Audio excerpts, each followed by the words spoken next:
अस्सलाम वालेकुम दोस्तों, कैसे हैं आप? उम्मीद करता हूँ आप लोग खैरियत से होंगे। अच्छा दोस्तों, आज मैं आपके लिए CS604 प्रैक्टिकल के असाइनमेंट नंबर 2 का सलूशन लेकर आया हूँ। इसकी लास्ट डेट जो है वो 27 जून 2026 है। अच्छा दोस्तों, ऐसे ये उबंटू की असाइनमेंट है। अगर किसी को सॉल्व करने में कोई इशू आ रहा हो ना, तो ये मेरा व्हाट्सएप नंबर है। यहाँ में अगर आपने पेड में बनवाना हो तो आप मुझसे रब्ता कर सकते हैं। बहुत से स्टूडेंट्स ऐसे होते हैं उनके पास उबंटू इंस्टॉल नहीं होता, ठीक है, या कुछ और इश्यूज़ होते हैं, लैपटॉप ख़राब हो जाता है कुछ भी, तो आप मुझसे पेड भी बनवा सकते हैं। अच्छा दोस्तों, यहाँ अगर हम असाइनमेंट के रिक्वायरमेंट की तरफ देखें तो सबमिशन में सर ने बताया हुआ है कि आपने वर्ड फाइल आपने सबमिट करनी है, ठीक है। इसमें आपका सी कोड होना चाहिए, ठीक है, और इसका आउटपुट होना चाहिए, स्क्रीनशॉट ऑफ आउटपुट होना चाहिए। अच्छा, सबसे पहले हम आते हैं असाइनमेंट की तरफ और इसको देखते हैं कि असाइनमेंट में हमें क्या दिया गया है, ठीक है। अच्छा, यहाँ पर ये बता रहे हैं कि एक कंप्यूटर सिस्टम है, ठीक है ना, स्मॉल कंप्यूटर सिस्टम है जो कि मल्टीपल प्रोसेसेस कर रहा है, ठीक है। और हर प्रोसेस जो है वो क्या कर रहा है, कि वो होल्ड कर रहा है certain number of resources during execution. मतलब जब वो प्रोसेस हो रहा होता है तो वो कुछ रिसोर्सेज को होल्ड कर रहा होता है, ठीक है ना, जो कि उसके लिए रन करने के लिए चाहिए होती हैं। अब डेडलॉक क्या चीज़ है? डेडलॉक मैं आपको यहाँ एक एग्ज़ाम्पल देकर समझाता हूँ। ये कह रहे हैं कि डेडलॉक को प्रिवेंट करने के लिए हम बैंकर एल्गोरिदम यूज़ करेंगे इसके लिए। तो डेडलॉक को मैं आपको बताता हूँ क्या चीज़ है। फॉर एग्ज़ाम्पल दो प्रोसेस हैं, एक प्रोसेस 1 है, दूसरा प्रोसेस 2 है, ठीक है ना। प्रोसेस 1 को चाहिए, ठीक है, प्रोसेस 1 ने होल्ड किया हुआ है एक रिसोर्स को। फॉर एग्ज़ाम्पल हम प्रिंटर का कह लें, उसने प्रिंटर को मतलब होल्ड किया हुआ है। प्रोसेस 2 जो है वो भी चल रहा है और उसने होल्ड किया हुआ है स्कैनर को, ठीक है ना। लेकिन नेक्स्ट स्टेप में प्रोसेस 1 के लिए स्कैनर चाहिए और नेक्स्ट स्टेप में प्रोसेस 2 के लिए जो है वो प्रिंटर चाहिए। तो प्रोसेस 1 ने प्रिंटर को होल्ड किया हुआ है, प्रोसेस 2 ने स्कैनर को होल्ड किया हुआ है। तो ना तो स्कैनर जो है प्रोसेस 1 के लिए अवेलेबल होगा और ना ही प्रिंटर जो है वो प्रोसेस 2 के लिए अवेलेबल होगा। और इस तरह अनलिमिटेड टाइम के लिए दोनों प्रोसेस कंटिन्यू होती रहेंगी और वो मतलब कंप्लीट ना होगी, एग्जीक्यूट नहीं कर सकेंगी, ठीक है ना। तो इसको डेडलॉक कहते हैं। तो डेडलॉक से बचने के लिए हम एक एल्गोरिदम यूज़ करते हैं सॉफ्टवेयर, ठीक है ना, प्रोग्रामिंग में, और वो उसको हम कहते हैं बैंकर एल्गोरिदम। बैंकर एल्गोरिदम ये नाम बैंक से ही लिया गया है। फॉर एग्ज़ाम्पल आप इसका कहीं से भी एग्ज़ाम्पल ले सकते हैं, ज़रूरी नहीं है, लेकिन चलो हम बैंक के एग्ज़ाम्पल ले लें। फॉर एग्ज़ाम्पल बैंक के पास 1000 रुपये पड़े हैं और कोई उससे लोन मांगना चाहता है, ठीक है, कि 900 रुपये मुझे चाहिए, ठीक है। और तो बैंक कैलकुलेट करेगा कि आया अगर वो इस बंदे को 900 रुपये दे देगा तो बाकी अगर लोग कोई पैसे निकालना चाहें तो तो बैंक के पास पैसे होंगे उसको दे सकें। अगर उसके पास है इतने पैसे कि वो उनको दे सके तो ये उसको पैसे लोन दे देगा, ठीक है। अगर नहीं तो उसको नहीं देगा। तो इसी तरह का बैंकर एल्गोरिदम है हमारे पास। अगर हमारे पास बैंकर एल्गोरिदम में हमारे पास क्या होते हैं कि हमारे पास रिसोर्सेज होते हैं, ठीक है ना, और प्रोसेस होते हैं। अगर एक प्रोसेस को कंप्लीट करने के लिए हमारे पास रिसोर्सेज अवेलेबल हैं तो हम वो प्रोसेस कंटिन्यू करेंगे और उसको कंप्लीट करेंगे। और अगर हमारे पास रिसोर्सेज नहीं है ना, तो फिर हम उसको कंप्लीट नहीं कर सकते, मतलब कोई और प्रोसेस कर देंगे। तो सर ने यहाँ पर बताया हुआ है कि आपने एक प्रोग्राम बनाना है, ठीक है, सी प्रोग्राम, ठीक है। और उसमें हमारे पास यहाँ पर नंबर ऑफ़ प्रोसेस वो एक्सेप्ट कर रहा होगा, ठीक है। यहाँ पर सर ने ऑलरेडी बताया हुआ है 5 प्रोसेस हैं, ठीक है। नंबर ऑफ़ रिसोर्सेज वो हम एक्सेप्ट कर रहा होगा। एलोकेशन मैट्रिक्स का मतलब ये है कि यहाँ अगर हम देखें तो हमारे पास 3 रिसोर्सेज हैं, ठीक है ना, ए, बी और सी। और अगर हम यहाँ पर आगे देखें तो हमारे पास नंबर ऑफ़ प्रोसेस जो है वो 5 हैं। मतलब अगर हम यहाँ प्रोसेस 1 को देखें तो उसके लिए ए चाहिए 0, बी चाहिए 1 और सी चाहिए 0, ठीक है ना। उसको एलोकेट किया गया, ये हमने उसको ऑलरेडी दी हुई है। और मैक्सिमम मैट्रिक्स का क्या मतलब है? इसका मतलब ये है कि इसको रिक्वायर कितने हैं। इसको टोटल रिक्वायर है 753 इसको रिक्वायर है, ठीक है। जबकि अवेलेबल रिसोर्सेज हमारे पास 332 है। ए हमारे पास 3 है, बी हमारे पास 3 है और सी हमारे पास 2 है, ठीक है। तो ये सर ने बताया हुआ है कि ये कैलकुलेट करेगा, ठीक है। और उसके बाद फिर ये नीड मैट्रिक्स वहाँ से कैलकुलेट करेगा, वो मैं आगे आपको यहाँ पर दिखा देता हूँ, ठीक है, कि ये कैसे करेगा। अच्छा, अब हम इसकी तरफ आते हैं, वो मैं आपको दिखाता हूँ यहाँ पर, ठीक है। अब सर ने बताया हुआ है कि आपको 5 प्रोसेस दी गई हैं, हमने सी प्रोग्राम बनाना है जो कि सारा काम करेगा। ये मैं सिर्फ असाइनमेंट आपको समझा रहा हूँ, ये सोल्यूशन नहीं, ये आपने नहीं करना, आपने सिर्फ कोडिंग करनी है और स्क्रीनशॉट लेना है, ठीक है, उबंटू में। अच्छा, प्रोसेस हमारे पास कौन कौन से हैं? P0, P1, P2, P3, P4, ये हमारे पास 5 प्रोसेस हो गए। और लेट सपोज हमारे पास रिसोर्सेज जो हैं वो 3 हैं, A, B और C। एलोकेशन मैट्रिक्स का ये मतलब है कि प्रोसेस 1 को हमने A0 दिया हुआ है, B1 और C0, ठीक है, आपको नज़र आ रहा है। इस तरह प्रोसेस 1 को हमने A2 दिए हुए हैं, B0 और C0, ठीक है। इस तरह आप सारों के देख लें, ठीक है। मैक्सिमम मैट्रिक्स का ये मतलब है कि मैक्सिमम प्रोसेस ज़ीरो को कितने चाहिए हैं, ठीक है। अभी हमने इसको एलोकेट तो 10 किए हुए हैं, लेकिन मैक्सिमम इसको कितने चाहिए, मतलब सॉरी B1 किया हुआ है, ठीक है, लेकिन इसको B के मैक्सिमम चाहिए 5, A के 7 चाहिए और C के 3 चाहिए। आप यहाँ पर देख सकते हैं, मैं इसको 753 कह दूँगा, ठीक है ना। इसी तरह प्रोसेस 1 को कंप्लीट, लेकिन अगर हम देखें अवेलेबल हमारे पास यहाँ पर 332 हैं, तो जाहिर सी बात है ये प्रोसेस ज़ीरो अभी हम नहीं कर सकते, क्योंकि इसके लिए रिक्वायर जो है मैक्सिमम, जो इसके अभी इसको एलोकेट तो 10 किए गए हैं, 010, लेकिन इसको रिक्वायरमेंट जो है, ठीक है, तो वो 753 है। तो इसके लिए हमें इससे बहुत ज़्यादा चाहिए। तो नीड मैट्रिक्स हम कैसे कैलकुलेट करेंगे? नीड मैट्रिक्स हम इस तरह कैलकुलेट करेंगे कि ये जो मैक्सिमम है इस वैल्यू से ये जो एलोकेटेड वैल्यू है ये हम माइनस कर देंगे। फॉर एग्जांपल ये 753 है और ये 10 है, तो इससे हमारे पास 743 आ जाएगा। तो प्रोसेस 1 अगर हम करेंगे ना, तो उसके लिए हमें जो रिसोर्सेज चाहिए वो है 743, और हमारे पास अवेलेबल रिसोर्सेज जो है वो 332 है। तो ये प्रोसेस तो हम नहीं कर सकते पहले वाला। तो यहाँ मैं आपको दिखा देता हूँ कि कैसे हम नीड मैट्रिक्स कैलकुलेट करते हैं, ठीक है, फार्मूले के थ्रू। आप यहाँ पर देखें, प्रोसेस 0, इसके लिए A चाहिए 7, B चाहिए 5, C चाहिए 3, और इसको एलोकेट कितने किए गए हैं? A0, B1 और C0। तो इसका नीड जो बन जाता है वो 743 बन जाता है, ठीक है, और 743 हमारे पास नहीं है, हमारे पास अवेलेबल जो है वो 332 है।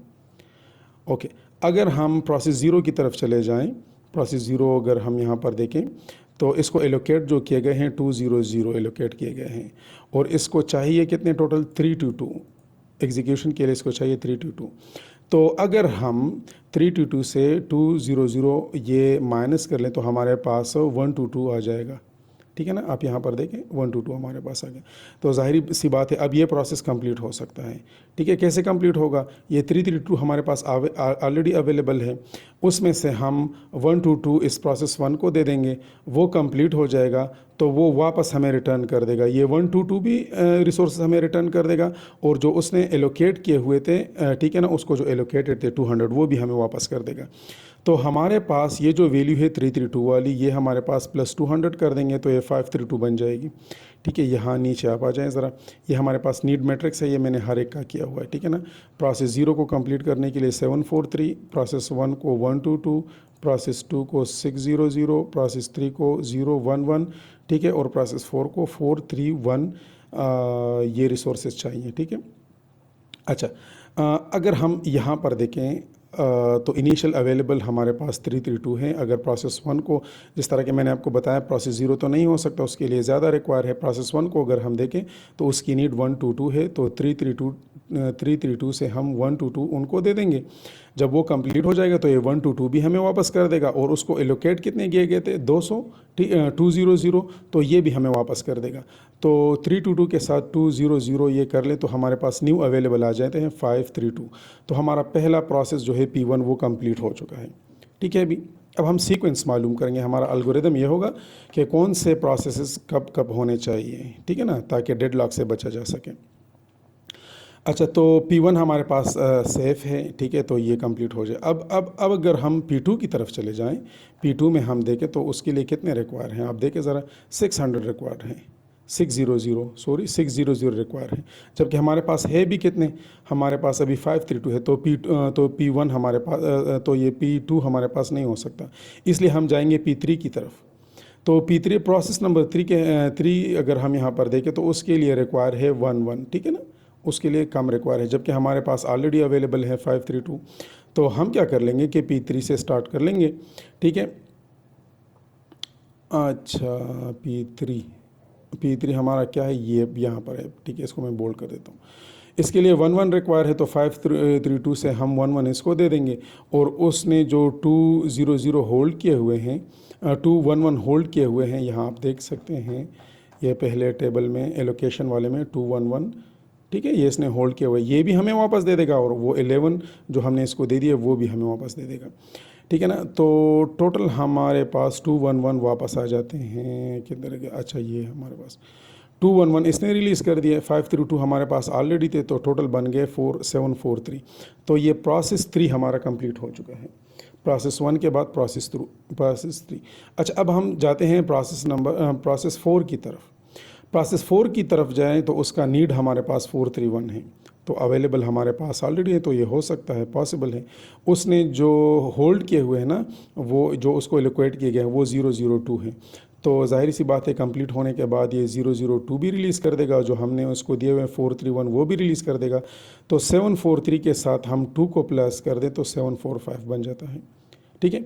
अब हम दोबारा से सिरे से शुरू कर देंगे, प्रोसेस 0 की तरफ जाएंगे कि अभी वो एग्जीक्यूटेबल है कि नहीं है, ठीक है। तो हमारे पास जो अभी सेफ सीक्वेंस बन रहा है ना, तो पहले प्रोसेस 1, फिर प्रोसेस 3, फिर प्रोसेस 4। अब हम दोबारा से प्रोसेस 0 की तरफ जाते हैं। प्रोसेस 0 की का नीड जो हमारे पास है वो 743 है, और हमारे पास 745 अवेलेबल है रिसोर्सेज, ठीक है। तो ज़ाहिर सी बात है ये हो सकता है, पॉसिबल है, ठीक है। तो हम 10 इसको दे देंगे, ठीक है, ये कंप्लीट हो जाएगा। 10 नहीं, इसमें से 2 सिर्फ हम देंगे, ठीक है, 4 5 है, इसको 743 चाहिए, तो 743 हम इसको दे देंगे, ये कंप्लीट करके ये सारे के सारे वापस हो जाएंगे 745, ठीक है। और इसने 10 जो इसको एलोकेट किए गए थे ऑलरेडी वो भी रिलीज़ कर देगा, तो हमारे पास 745 प्लस 10 ये बन जाते हैं 755, ठीक है। अच्छा, अब हमारा एक प्रोसेस रहता है और वो हमारा है प्रोसेस 2, ठीक है। अब उसको चेक करते हैं। प्रोसेस 2 का नीड अगर हम चेक करें तो वो हमारे पास 600 आ रहा है, ठीक है ना, जबकि हमारे पास अवेलेबल अब 755 रिसोर्सेज हैं। तो जाहिर सी बात है दोबारा से उसी तरीके से करेंगे, ठीक है। उसके पास उसने जो होल्ड किए हुए हैं, ठीक है ना, वो 302 हैं, वो 302 हैं। तो जब ये कंप्लीट हो जाएगा तो 302 ये रिलीज़ कर देगा, ये 755 के साथ प्लस हो जाएगा तो 1057 बन जाता है। तो हमारे पास जो सेफ सीक्वेंस बन जाता है ना, वो हमारे पास कुछ इस तरह से होगा, ठीक है। प्रोसेस 1, ठीक है ना, प्रोसेस 3, प्रोसेस 4, प्रोसेस 0, प्रोसेस 2। अच्छा, अब हमारा आंसर जो लास्ट में आएगा ना, तो वो कुछ इस तरीके से आएगा, ठीक है। यहाँ पर आपको मैं दिखा देता हूँ, सर ने जो बताया हुआ है, ठीक है। अब मतलब आप जो प्रोग्राम करेंगे ना, वो सैम्पल इनपुट उसका कुछ इस तरह से होगा कि वो आपसे नंबर ऑफ़ प्रोसेस मांगेगा, आप प्रोसेस इनपुट करेंगे, फिर वो आपसे रिसोर्सेज मांगेगा, आप रिसोर्सेज एंटर करेंगे। आप रिसोर्सेज जितने देंगे ना, तो ये जो कॉलम्स आपको नज़र आ रहे हैं ना, ये इतने ज़्यादा हो जाएंगे, ठीक है। आपने दरमियान में स्पेस ज़रूर देना है, ठीक है। मैं एग्जैक्टली सर ने जो दिया हुआ है इसको फॉलो करके आपको दिखा दूंगा, ठीक है। और आउटपुट आपको जो आएगा जिस तरह सर ने कहा हुआ है बिल्कुल इसी तरह आएगा, ठीक है ना। System is safe state, is in safe state, मतलब ये अगर आप इस तरह से प्रोसेस कंप्लीट करेंगे तो ये हो जाएगा। चलें हम उबंटू को ओपन कर देते हैं, ठीक है, और इसमें देखते हैं कि इसको हम कैसे करेंगे। इसका कोड मैंने ऑलरेडी बनाया हुआ है, वो मैं आपको ओपन करके दिखा देता हूँ। ये कोड है, ठीक है। अच्छा, ये फ़ाइल आपने कैसे बनानी है दोबारा से मैं आपको बताता हूँ। आप यहाँ पर किसी भी फ़ोल्डर में आ जाएं, ये मेरे पास अभी ये मैंने यहाँ पर एक फ़ोल्डर बनाया हुआ है, ठीक है, उसके अंदर मैंने फ़ाइल बनाई हुई है। आप इसके अंदर ओपन इन टर्मिनल आ जाएं, कर दें, ठीक है। और यहाँ पर आप क्या कर दें, टच कमांड का यूज़ करें। टच के बाद फिर जो फाइल आपने बनानी है उसका नाम, फॉर एग्ज़ाम्पल मैं लिखता हूँ bankers.c, ठीक है ना। और जैसे मैं इंटर करूँगा तो आप पीछे देखें ज़रा, तो यहाँ आपके पास bankers.c की फ़ाइल बन चुकी है, ठीक है। इसको मैं चलो क्लोज़ कर देता हूँ। जब इसको हम ओपन करेंगे ना, तो ओपन करने के बाद फिर आपने यहाँ पर सारा का सारा कोड लिख देना है जो कि मैं आपको अभी दिखा रहा हूँ, ठीक है। वो कोड आपने एग्जैक्टली यहाँ पर लिख देना है। अच्छा, इसको मैं चलिए डिलीट कर देता हूँ। जब इसको हम ओपन कर देते हैं डबल क्लिक के साथ, ठीक है, ये आपकी फ़ाइल है, ठीक है। मैं क्लियरली चाहता हूँ कि आप इसको क्लियरली देख सकें। अच्छा, ये कोड पहले आप सारा का सारा देख लें ज़रा, ठीक है। ये यहाँ तक हो गया, उसके बाद फिर यहाँ से स्क्रीनशॉट ले लें, जो कुछ भी करें आप, ठीक है, वीडियो पास करके देख लें इसको। उसके बाद फिर आप यहाँ तक आ जाएं, ठीक है। उसके बाद फिर यहाँ तक,